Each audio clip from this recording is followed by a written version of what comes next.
Hey, Tom here, Flip Anything USA. So today got a special guest. He was among my first 50 students when I opened the mentorship 3.5 years ago, and what a ride. Chris Parker here. He's in my guest tonight or today, and Chris is welcome to the show, Chris. Yeah, thanks for having me. I look forward to hanging out, talking real estate, thanking you for your mentorship, and encouraging others to enjoy the ride. Yeah, so Chris has the distinction of being the first person to actually spot me out in public, and it was in a Home Depot. He's a handy guy like me, and we were both picking up materials to fix our homes, and turned out owned property in the same area, and he ended up getting in the class, and in a very short time, he transformed his life. I won't make the show about that, but he quit his job working for the church, making about 60,000 a year, Yeah, something like I that. was making close to about 60,000 a year doing that, and I love the church. I love mostly what it stands for and how they really do help a lot of people. Oh, absolutely. And so I still have a heart for that kind of work, but when you get a couple kids and your wife is also working and you're just trying to make ends meet. Priorities, yeah. Time, really. Yeah. Time costs money, Yeah. And so you can't, it's hard to put a price tag on that, but since entering the real estate game, like I get to pick up my son every day from school. Yeah. I'm the cook at home, so I'm always making dinner for the family. Yeah. And it's nice. Yeah, and I'll put an addendum to that, because Chris quit his job at the school, and he actually helped me Unknown out some, caller. In the beginning.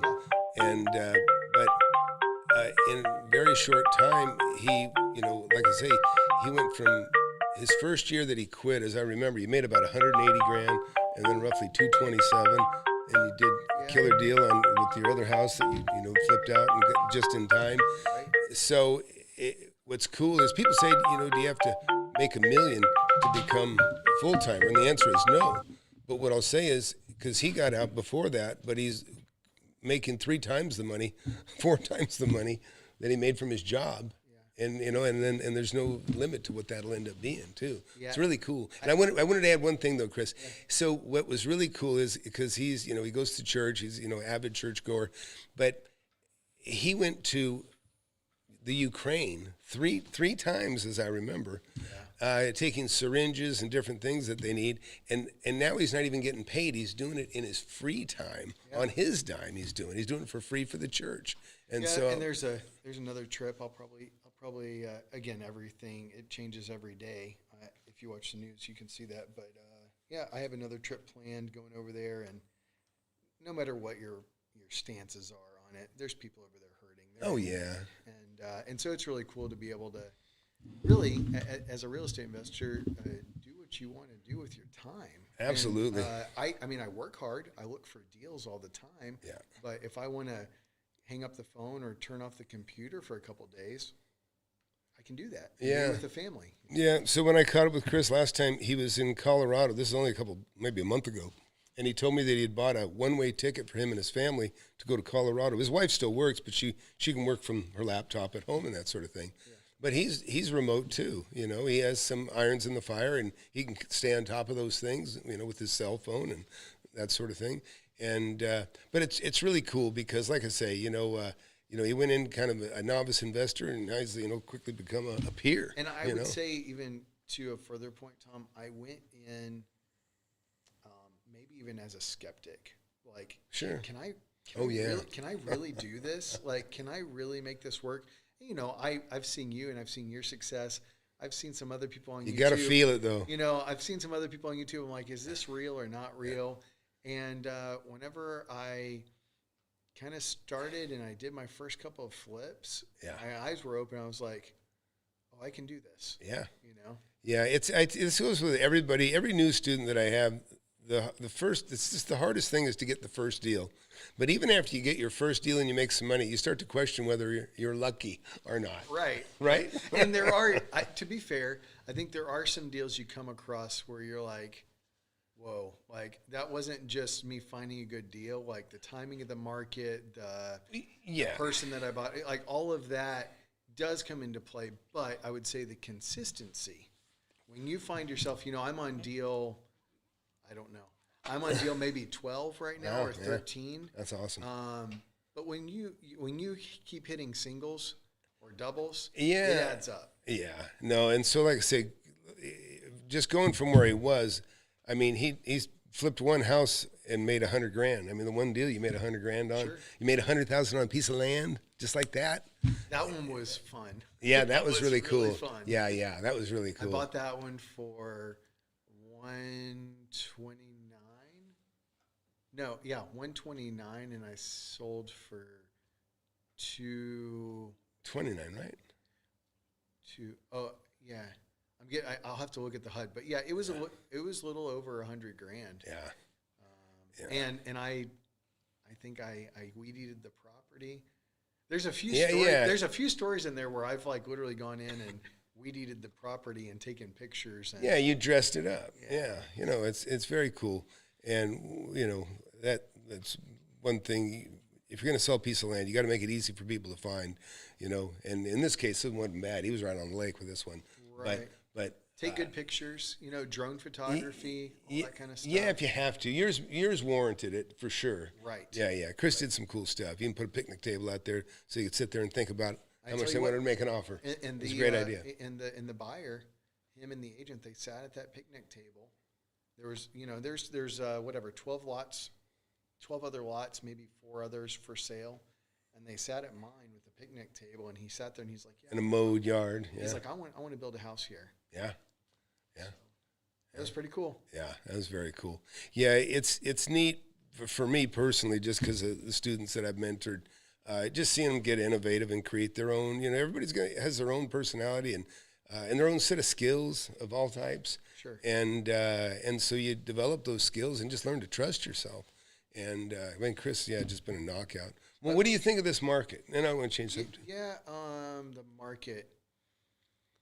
Well, again, I think one of the things I've learned from you, Tom, is the only thing I know for sure is I don't know for sure. Yeah, right? Exactly. You say that all the time, and I'm like, for a guy that really knows his stuff, and you do, I think that's a very wise and humble approach. Yeah, well, I've been humbled before. Yeah, to take with the market though, as far as like, I don't know.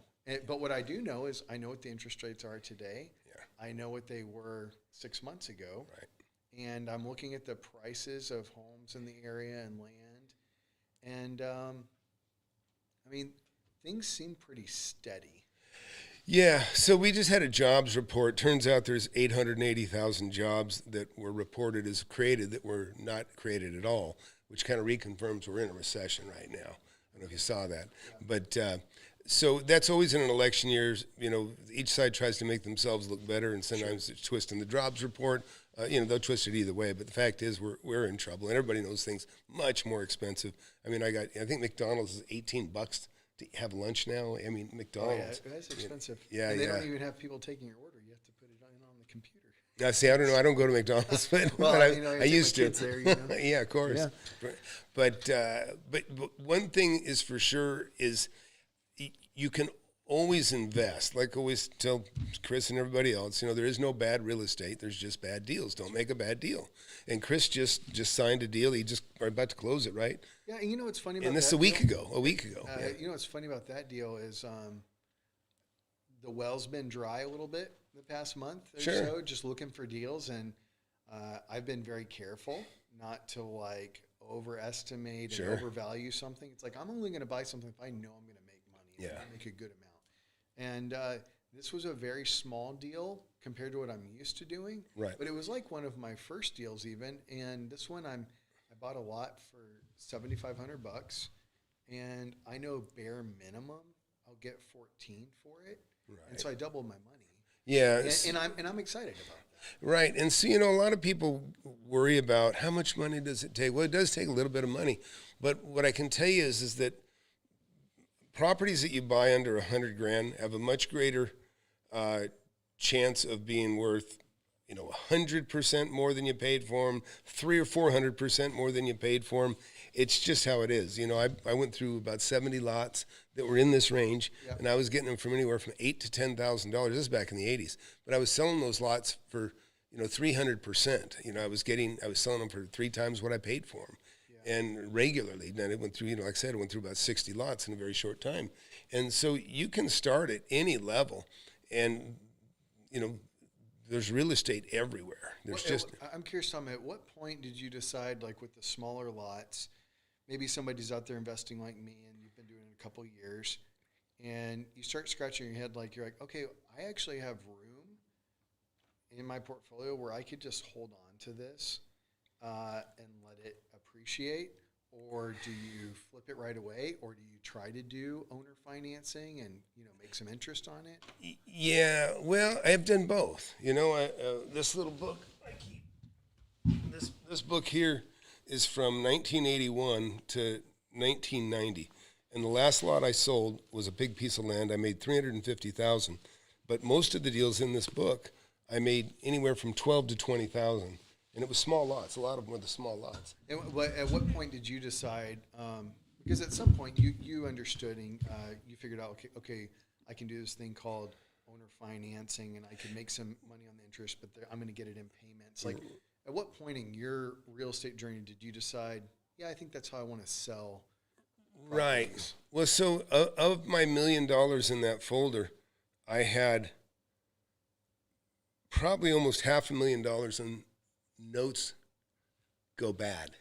Oh, really? Yeah. Okay. And that doesn't mean I lost that $500,000, but what it means is I had a note in there. I have a note in there for $295,000, the last one that I sold actually, and he couldn't pay. He cross-collateralized his properties, and he got in a big, deep mess.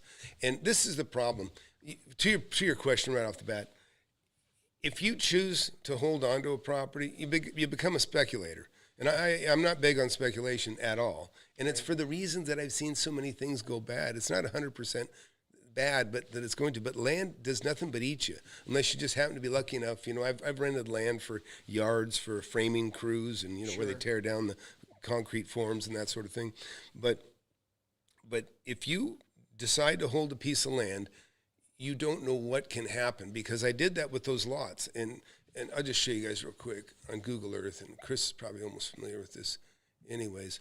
But yeah, so this is back in the 80s, and I bought about 60 lots in this place. It was called Lake Elizabeth, had a golf course and that little pond, which is kind of a stinky thing.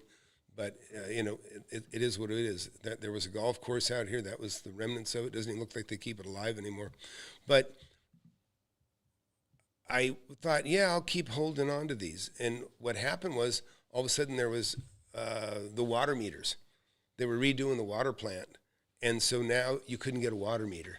And that went on for about a year. Wow. Yeah. And so I was selling property still, but it was like, yeah, there's no water, but there's going to be. There's a water meter, but there's a water connection, but there's no meter. And then the meters went from 4,500 to 9,000. Actually, they were 2,500. Then they went up to $9,000 a piece for a water meter. More than the lot. Well, yeah, they're taking the more than I paid for the lot in some cases. So that's the problem with holding, and that's why I always tell everybody in the class, base your purchase on what the values are today, not yesterday, not what you think they're going to be. You got to base it on what it is today, and then sell it right away, and just make that money. Because yeah, the values can go up, but guess what? Values can go down. I should actually mark that property. I haven't marked my loser out here. I had a property out here. So here's the one that I made right out here in Parablossom. I made, whatever, 380 grand, roughly 350. Well, not far from there, over here in Little Rock, I bought a property about the same size. I bought 80 acres for $4,000 an acre, I think is what it was. And I put 50 down. My buddy put $50,000 down, and it didn't take 6-8 months before the economy crashed, and that property was not worth what we paid for it. Wow. Yeah, we should have just flipped it right away. We're actually buying it in a little bit of a downturn anyways, and we thought, yeah, man, we got it made. And then while I'm holding on to that, I have my notes here in the book I was telling you. I had half of those go bad. and so my income. And so people they're just giving the properties back to you? Well, I mean, these are mostly land, right? This is the risk with land. In fact, Chris was showing me some land that he was looking at, and the first thing I did was I was like, you sensed my apprehension, and it's because of this experience that I've had in land. Right. You're going into a downturn, you got land. Land for an investor is kind of like the sports car.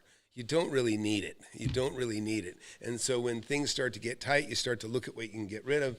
Well, you can look at that piece of land and go, you know what, I don't really want to make that payment anymore. I'm going to get rid of that, and it won't hurt your credit because it's owner financed. That's one of the beauties about buying land too, by the way. Even if you're late on a payment, it never hurts your credit. It's 'cause it's not dialed in with the bank. Right. But in particular, I had the seconds. These were seconds I was carrying on some cases where there was a first. Not all of them. The big piece of land, I was the first. But So why do I hear some investors say, like, and maybe they're not a seasoned investor like you, but people get excited about the idea of owner financing because they're getting all this money up front, and they're like, I get to keep the money. And if they give back the property, I get the property back too. right, but that in theory it sounds good, and a lot of people that do advise like that are theoretical investors. They really hadn't lived it and done it. But what happens is when things get bad, people walk away from notes. I walked away from that one, the one that I told you. We each put 50 down. It wasn't worth what we owed on it. And so I called my buddy. I said, hey, man, it ain't worth what we owe on it. We might as well just give it back. Sure. And we could buy it back tomorrow for less than we owe on it. You know what I mean? So we did. We gave it back.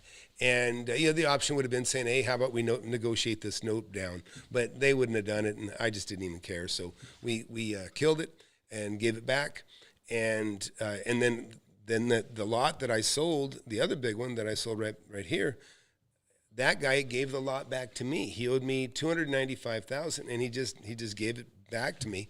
And he'd already lost, I already put whatever, a couple $100,000 he'd lost. And he gave me that. And then he tapped me on the shoulder about 2 months later. He said, hey, I got a guy that wants to buy the property that I was hitting up. He said, but he'll only pay $240,000 for it. And he, and so I said, sure. And so I gave him $20,000 for the referral, and I sold the land for $240,000. So I recovered $220,000 of my $295,000, or actually, $220,000 of my $295,000 I recovered. Right. And so, which was actually a blessing, and it was cash now. It wasn't a note, and I got to parlay that into better investments too. So if you can take the cash, it's always better to get cash, because then there's, owner carry sounds great until things go bad, and things do go bad, and people, lose their jobs, like I said, we're going through a time now that I've never dealt with food becoming so expensive, and that's a big thing to people, and gas. But anyways, hey, if you just got here, please hit that subscribe button, hit that like button. I've been buying and selling real estate for 43 years. Got a bunch of people in my group now, like Chris here, that have become millionaires and very successful investors and self-employed and done with the job. And he knows he's never going back, right? You're never going back to a job. I've told my wife about probably already this year, maybe 5 times. I'm like, I don't know if I could ever go back. No, you can. I'm telling you, there's no way. And it comes down to really, people that hear about how much money you can make in real estate, which I've made, honestly, on some deals I've made more money than I ever thought I would make in a lifetime for me. But it's the time. It's the time that I have with my family, with my kids. Oh, you can't beat it. You just can't beat it. No, I was talking to somebody I think is going to be getting in the class here soon, and I was telling him he's in a perfect position. He doesn't know it. And those of you listening that are, maybe you got your home paid for, or damn near paid for, and maybe you got a HELOC or a line of credit, and that's a good frugal thing to do. Don't borrow against it, but maybe have the money ready to go. Or I've got people that have a couple $100,000 in the bank, and it's like, listen, if you're not investing, you're losing a way to get wealthy quickly. And that quickly is relevant, right, to whatever, compare it to your job, compare it to whatever you want to compare it to. But if you have the resources, cash is a mighty tool. And if you can afford to buy something, and you just hold that standard, you're going to buy it under market and sell it for more. Well, you've got that power. You've got this huge tool, cash, that you're not using. And like I say, Chris just doubled his money in the lot he just bought. He made $100,000 on another one that he actually didn't, only had $10,000, right? You only used 10 grand to make that 100 on that lake lot. The one that you put down is like hold until ready. Oh yeah, that one. Oh yeah, that one. No, that one. That one. He's got two. He's made 100 grand on, by the way. Yeah. That one I only put. It was like $1,000. Wow. And I held it. I held my position. Right. For 3 years. Yeah. Because they kept on telling us it's gonna be ready. It's gonna be ready. It's gonna be ready. And get this, the closer and closer we got, and the longer and longer it went, the more frequently the agent contacted me and says, "Hey, do you want out of your contract?" Because they knew how much the land value was going up. Oh yeah. Oh and yeah. And they kept on saying, "Hey, you sure you don't want to? You know, if this isn't going to work for you, do you want out?" And I said, "Absolutely not. I am here until closing day, and I am going to sign." And so the reason these things happen is these developers will put these things together, and then they're happy with the 100 grand they're going to make, for the price lot. But then values go up, and then the development time takes longer than they expect. And for him, it's just $1,000 for Chris in this case. But I had someone I know on, what's that island? Coronado Island. He built like 15 apartments above a commercial area underneath. And he did the same thing. He got people lined up to buy them for like $800,000 to $1 million a piece, which in San Diego was a pretty good deal at that time. And it took 5 or 7 years for him to get it through plan check and get it done. Well, by the time he was through, those apartments were worth almost triple. So he was now he's kicking himself. Well, he put them up, and people that closing them that bought them for like $1 million. But not everybody was moving so quick, and so he had about half of them for himself. But he was selling them for $1.5 million, and other people that he had already made an obligation to, were getting them for 1.2 or maybe $1 million. And then he sold one for 2.1 million, and then he sold one for 2.4 million. And so he was really killing it on the ones that he had. And then he sold all his. And then one person went to exercise, said, "Hey, you know what? I'm not going to exercise my option." He's like, "Okay, no problem." And he took that one and he turned it right away and sold it for $2 million. Yeah. So, but I do think, going back to that,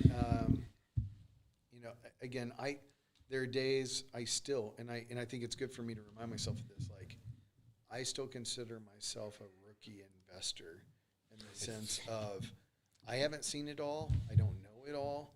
What I do know is I've read your book. I've watched your channel. I've, other people in the class, I've had conversations with them about their properties. Absolutely. And I watch the market. Yeah. And I have made one, but I don't make impulse purchases or buys as far as investments. Right, and that's what you learn, right? You learn from some of your mistakes, and you had one impulse buy that kind of bit him, right? Is that we're talking about the same one, I think? Yeah. But I have another investor that wants to take it over, and I'm going to lose $4,000. Yeah, that's a small lesson to play. So that's just how it is. The main thing is you got to win more than you lose. Like I say, I don't like the fact that I had to give back a property and lost $50,000, and notes going bad. I don't consider a failure, but I could have probably negotiated cash on some of it, sold it for cheaper. But that's how it works. That's just how it works. But I am focused on land now. That's where I'm spending most of my time. I'm taking all the principles that you teach, but I'm focusing more on vacant and raw land, because as I looked at the whole of all of my deals, I'm like, man, I'm really killing it and making money on vacant lots. Yeah, and right. And so what I would say to that, and this is perfect that we're talking about this right now, because we're looking at on the screen here, I've got the desert of Lancaster, California, and I made $350 on this one, I made $130 on this one, and then everything else after that was on average $20,000 a piece. Maybe I made a few $100,000 on a piece of land over in another spot too, but the thing is things were kind of good when that was happening and active, and now it's when they tapered off that I was getting bit. And now you can still do it, but you're kind of going into the land a little bit when things are tapering off. You know what I mean? Sure. No, it doesn't mean it's bad. You can still, everything's got value, but as long as Chris is adjusting his spend meter to current day, then you're fine. And I'm totally I'm not opposed to doing flips or residential, or even if I can afford it, even commercial. I'm not opposed to looking at it all, and I get emails and I look at that stuff every day. if there's not enough meat on the bone there, I'm not messing with it. Forget it. Yeah.